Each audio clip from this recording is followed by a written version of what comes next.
Friends, welcome back to my channel. जय श्री कृष्णा।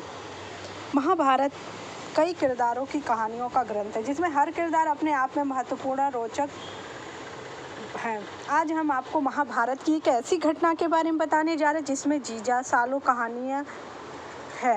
यह कहानी ऐसी है जिसमें साले ने अपने ही जीजा को सजा के तौर पर गंजा कर दिया था। महाभारत में जयद्रथ काफ़ी महत्वपूर्ण किरदार है। माना जाता है कि जिसका अंत अर्जुन के हाथों हुआ था।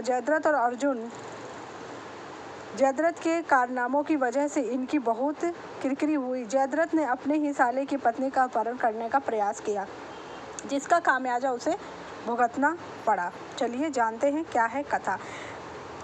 गांधारी के 100 पुत्रों में एक पुत्री थी जिसका नाम दुशाला था, जिसका विवाह जयद्रथ से हुआ था। तो चलिए जानते हैं। इस नाते वह दुर्योधन का जीजा था और पांडवों का भी जीजा था। यह तो हम सभी जानते हैं कि पांडव कौरव आपस में भाई थे। कौरवों की एक बहन थी जिसका नाम दुशाला था। दुशाला का विवाह जयद्रथ के साथ हुआ था, जिससे रिश्ते में कौरव और पांडव जयद्रथ के साले और जयद्रथ कौरवों और पांडवों का जीजा हुआ। कहानी उस समय की है जब पांडवों को कौरवों से जुए में सब कुछ हार गए थे और 12 वर्ष का वनवास और 1 वर्ष का अज्ञातवास काटना था। एक दिन पांडव वो किसी कार्य की वजह से बाहर गए थे और आश्रम में केवल द्रौपदी ही अकेली थी। दिन दुर्योधन का जीजा विवाह की इच्छा से शाल्व देश जा रहा था। तभी अचानक आश्रम के पास एक स्त्री खड़ी मिली और वह स्त्री द्रौपदी थी। द्रौपदी को देखकर जयद्रथ मंदमुग्ध हो गया।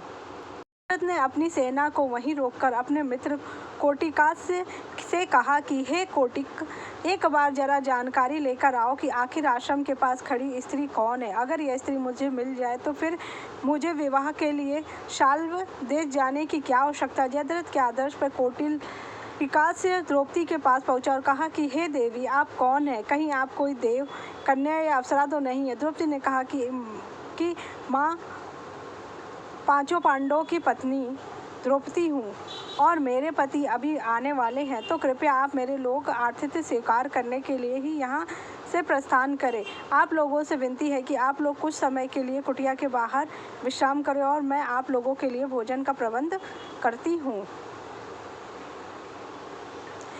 कौटिल्य जयद्रथ के पास पहुंचा और उसने द्रौपदी का परिचय दिया। द्रौपदी का परिचय जानकर जयद्रथ आश्रम पहुंचा। जयद्रथ ने द्रौपदी से कहा कि हे द्रौपदी, तुम उनकी पत्नी हो जो वन भटक रहे हैं और तुमको किसी प्रकार का सुख वैभव नहीं मिल पा रहा है, इसलिए तुम पांडवों को त्याग कर मुझसे विवाह कर लो और संपूर्ण सिंधु देश का राज्य सुख भोगो।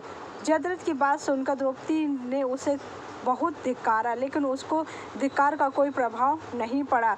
जयद्रथ बलपूर्वक द्रौपदी को खींचकर अपने रथ पर बैठा लिया। पुरोहित धौम्य द्रौपदी को बचाने के लिए आए, लेकिन जयद्रथ ने उनको भूमि पर पटक दिया और अपना रथ भगा ले गया।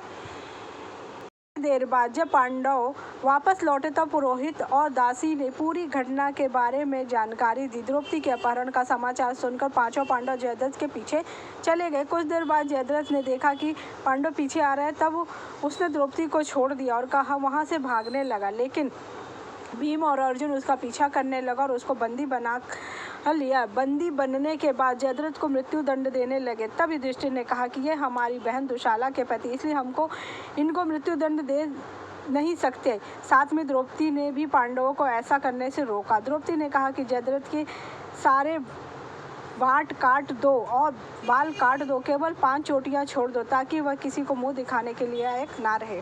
जयद्रथ इस घटना के बाद पांडवों से बदला लेने की योजना बनाया और उसने भगवान शिव की तपस्या की। अर्जुन को छोड़कर किसी अन्य पांडव से ना हारने का वरदान महादेव ने उसको दिया था।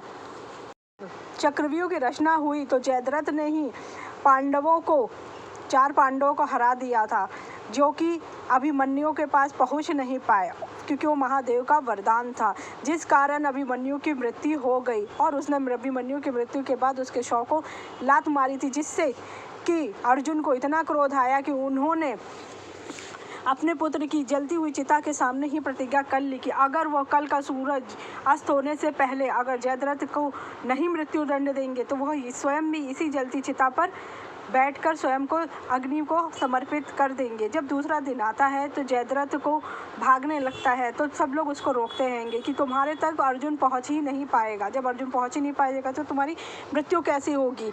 तब भगवान एक लीला रचते हैं। भगवान जानते थे कि जयद्रथ इतने लोगों के बीच में जाके छुपा है। अगर कुछ देर के लिए उन्होंने अपनी योग माया के द्वारा सूर्य को अस्त कर दिया और लोगों को लगा कि सूर्य अस्त हो गया, जिससे कि जयद्रथ स्वतः ही सामने आ गया और अर्जुन का मजाक उड़ाने लगा। तब भगवान ने अपनी योग माया को हटा दिया, जिससे कि सूर्यदेव प्रकट हो गए और भगवान ने कहा कि ये है पार्थ, ये है सूर्यदेव, ये है जयद्रथ। लेकिन इस बात का ध्यान रखना कि इसका सर इसके पिता के ही हाथ में जाए जो वन में तपस्या कर रहे हैं। अगर तुमने इसका सर जमीन पे गिरा दिया तो तुम्हारे सर के टुकड़े टुकड़े हो जाएंगे। भगवान की आज्ञा मानकर अर्जुन ने वैसा ही किया। अर्जुन ने सर को उसके पिता जहाँ तपस्या कर रहे थे उन्हीं की गोद में डाला और उसके पिता ने जैसे ही सर पटका उसके भी सर के 100 टुकड़े हो गए। अगर आपको मेरी जानकारी अच्छी लगी तो मेरे चैनल को लाइक कीजिए, सब्सक्राइब कीजिए, शेयर कीजिए। Thank you so